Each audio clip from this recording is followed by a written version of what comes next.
A ASUS deveria desistir do mercado de smartphones?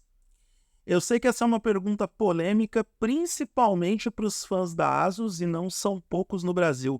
Aliás, um abraço para o pessoal do ASUS Fanáticos, um dos canais de vídeos que são especializados na marca, que eu acompanho de tempos em tempos, inclusive para observar como que a marca está se movimentando no mercado, ver a opinião dos caras. Mas fato é que o lançamento do ASUS ZenFone 11 Ultra deixa muitos recados para nós consumidores e para o mercado como um todo. A ASUS também decidiu seguir a tendência de mercado e ser um mais do mesmo, lançando um smartphone com tela grande e praticamente decretando o fim dos smartphones compactos.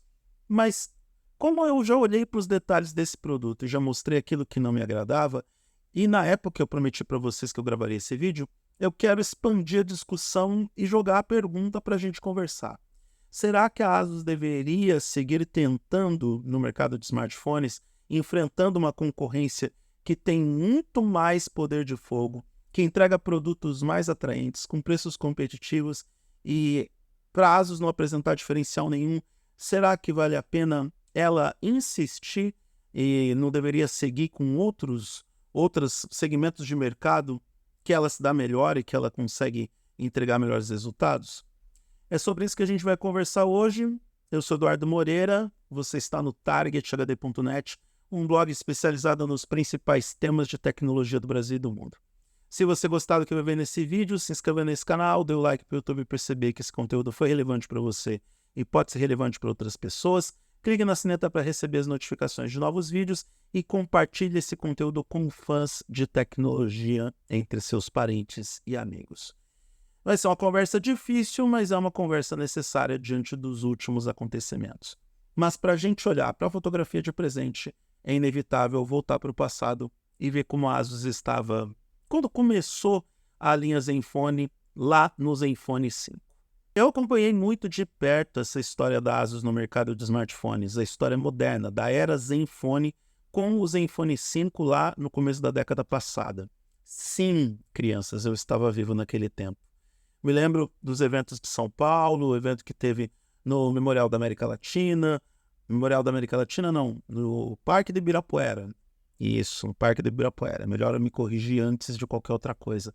Então, eu me lembro como que a ASUS investiu nesse segmento, o quanto que o Brasil foi prestigiado pela marca por causa do Marcel Campos, o quanto que nós promovemos os produtos da empresa. Eu recebi do ZenFone 5, depois o 6, depois voltou para o 2, 3, 4, 5, enfim. Eu fui recebendo até o ZenFone 5, o novo ZenFone 5, que, quando depois a ASUS parou de compartilhar os produtos e parou de ter essa relação mais próxima com o Target HD. Mas eu cheguei a participar de uma edição do ASUS Onboard, que foi um dos eventos mais legais que eu já tive o privilégio de participar como produtor de conteúdo. Era uma farra do boi. Vamos admitir que era uma farra do boi, e o Brasil tinha um enorme prestígio porque tinha o Marcel Campos como principal executivo da marca, ele que se tornou depois o head global do segmento mobile, e estava tudo lindo e maravilhoso, só que não. Se a gente olhar com calma para toda a perspectiva de mercado global, a ASUS nunca chegou perto de ameaçar os grandes players do mercado. Apple, Samsung, Motorola, na época LG, ele nunca chegou. A Huawei, depois que apareceu, também teve uma boa presença de mercado. E depois a Xiaomi, que acabou se posicionando e se consolidando na terceira posição. Então a ASUS nunca chegou a ter aquela participação de mercado que seus executivos sempre aspiraram com esse segmento de produtos. E o próprio Marcel Campos falou, depois que ele saiu da ASUS, que as ideias da empresa em relação ao segmento ZenFone eram muito díspares daquilo que ele entendia que, como usuário, nós gostaríamos de receber. E, de fato, não podemos nos esquecer que a perspectiva do Marcel Campos era a do usuário. Muitas das inovações e das soluções que a ASUS colocou nos dispositivos eram pensando na usabilidade do dia a dia daquela pessoa que está lá investindo no dispositivo e utilizando o telefone para as principais tarefas cotidianas ou que queria alguma coisa um pouco mais diferente do telefone. E, de fato, a ASUS colocou no mercado produtos que eram realmente chamativos, bem interessantes. Apesar de alguns problemas pontuais de funcionalidades e até mesmo de qualidade, o pós-venda da ASUS precisava melhorar bastante para poder chegar no nível de Apple e Samsung. Eu mesmo tenho que reconhecer isso quando eu tive problemas com o meu Zenfone 3.1. Ele foi 3 vezes para assistência técnica e não teve jeito. Eu estou com o telefone aqui parado, inútil, totalmente morto, inválido. Enfim, nunca mais tentei recuperar o dispositivo. Isso porque trocou tela, trocou um monte de coisa. Então, aí a gente tem a ASUS tentando mudar o seu próprio rumo, colocando smartphones com câmeras reversas, lançando smartphones compactos. Ela tentou atacar nichos de mercado ou segmentos de mercado que tinham públicos específicos. Apostou na conquista de produtores de conteúdo, mas eu vi lá no ASUS Onboard, produtor de conteúdo, influenciador digital que a ASUS convidou para promover o Zenfone 3.1, fazendo publicação do evento nas redes sociais a partir de um iPhone. E aí realmente fica difícil. Às vezes a gente tem que reconhecer os erros, né? Dos outros, não os nossos. Não, tô brincando. Mas a ASUS errou também em investir muito dinheiro de forma desnecessária no marketing e não ter o retorno disso, porque o usuário comum deixou de ser aquela pessoa mais leiga e percebe quando existe essas manobras e essas mecânicas para divulgar determinados produtos e que quando elas não saem tão bem como planejado, acaba queimando o filme da marca. E foi isso que aconteceu em pleno ASUS Onboard 3. Não vou citar nomes, só vou citar os fatos. Então, não conquistou os produtores de conteúdo, os digital influencers, aquelas pessoas que estavam gravando e registrando fotos e vídeos através do smartphone e publicando nas redes sociais, mesmo em modo profissional, isso não aconteceu.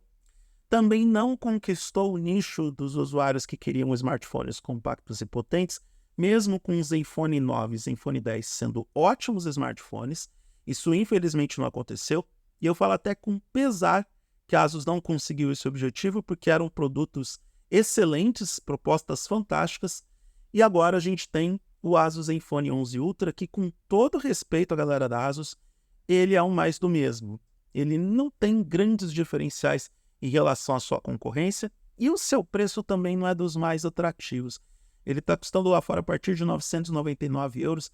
Eu sei que ele vai chegar no Brasil, e no momento que eu gravei esse vídeo eu não tenho preço para o mercado brasileiro, mas ele precisava custar um pouco menos para ser mais atraente e mais competitivo em relação às propostas da Xiaomi, da Samsung e de outras plataformas ou outros fabricantes. A ASUS, infelizmente, perdeu o bonde da história com a linha Zenfone, e esses rumores que apareceram no ano passado sobre o fim dessa série de smartphones, onde a empresa só apostaria na linha ROG para os smartphones game, agora faz todo o sentido do mundo, porque a impressão que fica é que a ASUS está lançando o Zenfone 11 Ultra apenas para dizer que está no mercado e que está oferecendo produtos para o usuário dito casual e não para o usuário específico, que é o usuário gamer. Se é para fazer assim, sinceramente é melhor não fazer. É melhor não entregar e é melhor desistir. E eu tô falando isso, de novo, com peso no coração, acredite se quiser, eu não tô sendo irônico, porque eu sou o tipo de produtor de conteúdo que defende que a gente tem que ter a competição no mercado para que os usuários possam ter não apenas as opções para poder escolher qual é o melhor smartphone para si, como também para ter uma concorrência de preço, porque com um número menor de marcas, você tem valores mais altos e fabricantes vão fazer o que quiser no quesito preço, entregando às vezes uma relação custo-benefício que não é a melhor para os usuários. E aí a vida do consumidor final vai ficar cada vez mais complicada. Mas, sinceramente, onde que a ASUS deveria investir mesmo? Na linha ROG, que é a que está funcionando. Ao que tudo indica, eu não tenho números para fazer essa afirmação, mas aparentemente a linha ROG é aquela que melhor funciona para a ASUS nesse momento, porque o lançamento de smartphones gaming acaba impulsionando também o lançamento de outros dispositivos dessa linha Republic of Gaming. Porque você tem periféricos, você tem computadores, você tem outros dispositivos que estão relacionados a essa série, e é uma série que acaba agregando valor de mercado e também acaba gerando uma receita maior para a própria ASUS de alguma forma. A gente sabe que o valor por cada produto vendido dentro do segmento gaming tende a ser maior, e é claro que tem custos de produção um pouco maiores, mas se você depois for diluindo dentro das diferentes séries de produtos que a empresa tem, você acaba tendo uma margem de lucro maior com o passar do tempo.